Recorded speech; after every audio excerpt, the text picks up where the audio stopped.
I'll start with an example. If for example, if there's a case filed, no, and sabi, si Juan robbed the house of Mario. So, para maintindihan ng mga kababayan natin, Juan robbed the house of Mario, that is a conclusion of fact. Nangyari na daw yun. And if there's another allegation that says, therefore Juan is guilty of robbery, that is a conclusion of law. So, again, I try my best not to be technical. It's in my, I would have wanted to be a teacher if not a lawyer, so I do like to be able to explain things well. So, ang hinahanap dito is, bakit mo gusto mong patunayan yung facts mo? Yun yung kailangan sa ultimate facts. Kailangan mo patunayan. So, napakalaga po na sinasabi ni Senador Pia Cayetano. You need to cite your ultimate facts para patunayan that is impeachable. Nagsisigaw na nanakawan kami, whatever. Tapos, yun, meron siyang testimonya na mawala sa kanila. Tapos, may nakakita na kamukha ni Juan yung nandun. Tapos, namukhaan nila, na-describe nila na 5 feet 10, medyo mapayat, gano'n. So, yun yung mga ultimate facts na later on sa evidence, patutunayan. That's just very general, no? And then later on, para na mapatunayan yung robbery, yan yung elements of the crime that constitute robbery. So, hindi pa ako abogado, di ko naman alam ang difference ng robbery and theft. Yung robbery kasi qualified yan eh. So, pumasok siya sa bahay using violence. That's what makes it robbery. So, kailangan na i-allege yun. Sorry to be a bit technical. Alam kong yan ang phrase of the day. Let's not be technical. Phrase of the week, phrase of the month. But we have to be able to explain these things in a way that people understand without forgetting that these are rights of the defense and rights of the person who is being tried here, and kailangan maliwanag yung ating mga accusation. So, my question now goes to both the prosecution and the defense. I know that the defense, in their answer, questions the failure of the complaint or the articles to allege ultimate facts, and therefore I think we filed the case before the Supreme Court. I'll give you your time to answer because I don't really recall that I heard it mentioned in the oral argument. So again, with the permission of the presiding officer, papasadahan ko lang naman na nabanggit ko yun na nandyan yan sa nandun sa memorandum, pero hindi ko naalalang, I'm just speaking naman for myself kung ano yung sinabi ko dun sa meeting, na hindi ko naalala nabanggit. Baka naman nasabi, hindi ko lang naalala na-emphasize. Kasi nga limited yung time. But I do recall that it's in the complaint, it's in the answer, and then it's also in the memorandum. So, pinupursue nyo pa ba ito? Kasi me as a judge, importante ito. Kasi, paano ba didepensa ng maayos kung hindi nga nag-allege ng ultimate facts that go into the case? And then, for the prosecution naman, may I ask you kung saan, because bawal po na tanungin ko for you to state your case. I cannot do that, no? But what I'm asking is if you can point out sa inyong articles kung saan doon yung allegations of ultimate facts. Kasi public document naman yan eh. Para lang maaral ko, naasan dyan yung allegations nyo of ultimate facts. And this is where, before I pass on the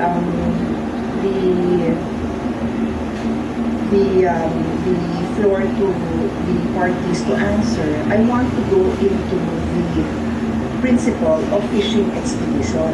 Nagkataon na I came Ito po, at papaliwanag ni Senador Pia Cayetano. What is fishing expedition? That we had for Justice Corona.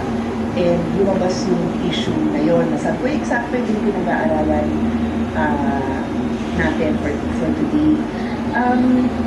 Yung fishing expedition, and no less than the defense had to explain it in Filipino kasi sabi, baka hindi alam yung ibig sabihin ng fishing expedition, pangingisda ba daw yun? Parang hindi naman daw yun yung translation. No? Pero ito yung naghahanap ka ng ebidensya kasi wala kang ebidensya. So, I'll go back to a case and sama nyo to sa response nyo dun po sa kasong Fulgencio versus Metrobank in 2014. Humingi dito ang petitioner ng motion for issuance of subpoena ducis tecum ad testificandum at sinabing padala daw ng documents relative to their loan to Metrobank as well as those covering extrajudicial foreclosure. Sabi ng Supreme Court, this is tantamount to building their whole case from the evidence of their opponent. Bawal daw yun. Hindi daw pwede na yung kaso mo nakabase lang dun sa kasabihin mo dun sa kabila. Labas mo nga lahat ng meron ka dyan. No, your case has to be built. Yung evidence mo has to be there. So I will also ask both parties, is that jurisprudence relevant to this case for the prosecution? Napakaganda po ng tanong ng ating mahal na senadora And then let us para mailarawan po kung talagang merong ebidensya conclude a discussion ang on prosecutor o prosecution para po why this is or is not magkaroon ng relevance sa pagbubukas o pagbibigay ng subpoena dahil para magbigay ng records ang bangko at ang records sa BIR. Mapoprove mo ngayon yun with the evidence. Hindi pwede na wala kang ebidensya, hihingin mo lang ng hihingin by way of subpoena. Clear po yun sa batas. Kaya nga gusto kong ipaliwanag niyo sa akin, educate me why this applies, why this is not a fishing expedition, why the case I cited does not apply, because I assume that's the position of the prosecution, and then for the defense, ano naman po yung position niya. Salamat. Thank you po. Napakaganda ng tanong na ating mahal na senadora judge at malalaman natin kung ano mga sagot ng prosecutor at ng defense. Thank you, Ram.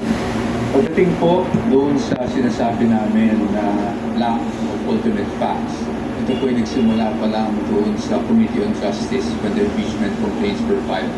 Because the allegation, and I'll stick just with this, I believe, Article 2. Pagdating po kasi doon, there was an allegation of unexplained wealth. Pero wala pong nakasulat kung saan nila nakuha, ano yung basehan ng unexplained wealth na yun. Ano yung act na ginawa ng Vice Presidente, kailan yun ginawa, at so sa amin, para masabi nilang nagkaroon ng unexplained wealth. Ang basic, if I may remember, was really just the fact na yung SALN niya ay lumaki from 2007 to 2025,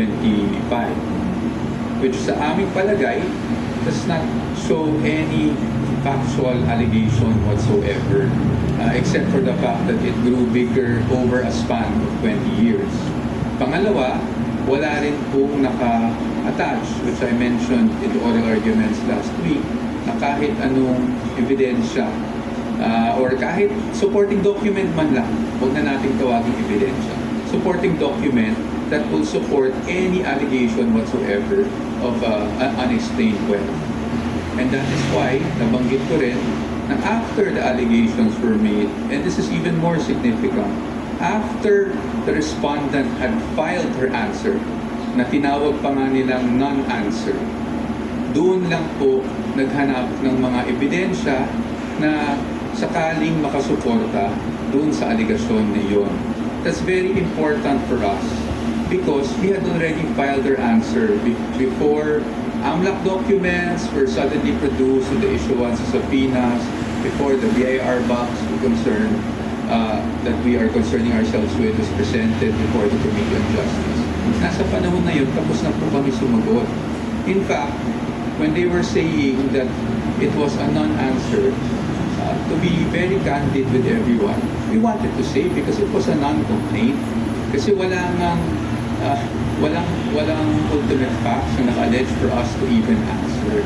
Now, before this honorable court, I do recall that in our answer, we also took pains to discuss the lack of ultimate facts and also what we feel were violations of due process before the Committee on Justice, or at least with the proceedings that were conducted before the Committee on Justice.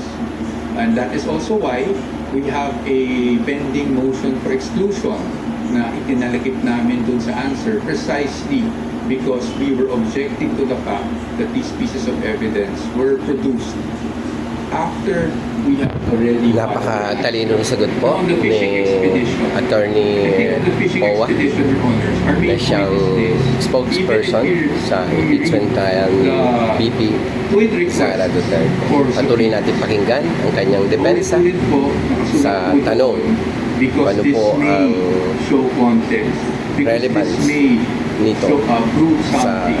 fishing Para sa akin, expedition na this tinatawag only- at this tanong only ni shows, Senador and Pia at least, Cayetano. Again, on the part of the defense, this is someone already in admission na hindi pa nga nila alam kung ano mismo doon sa mga hinihingi nila ang pwedeng sumuporta sa mga aligasyon na unexplained wealth.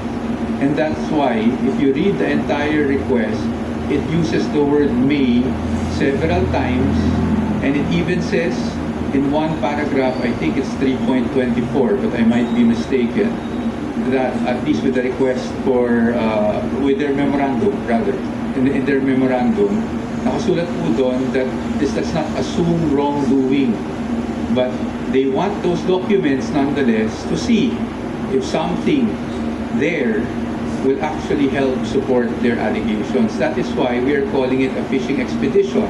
Dahil in Tagalog, para po maintindihan, sa aming pananaw, sa dami ng hinihing dokumento, para po itong nagtatapon po tayo sa dagat ng isang napakalaking lambat at umaasa tayo na kahit papano may mabingwit kahit isang pirasong ebidensya. Maraming salamat. Salamat sa matalinong sagot ni Attorney Powa at patuloy nating tutunghayan The question ang about argumentong ito. presentation first is what are the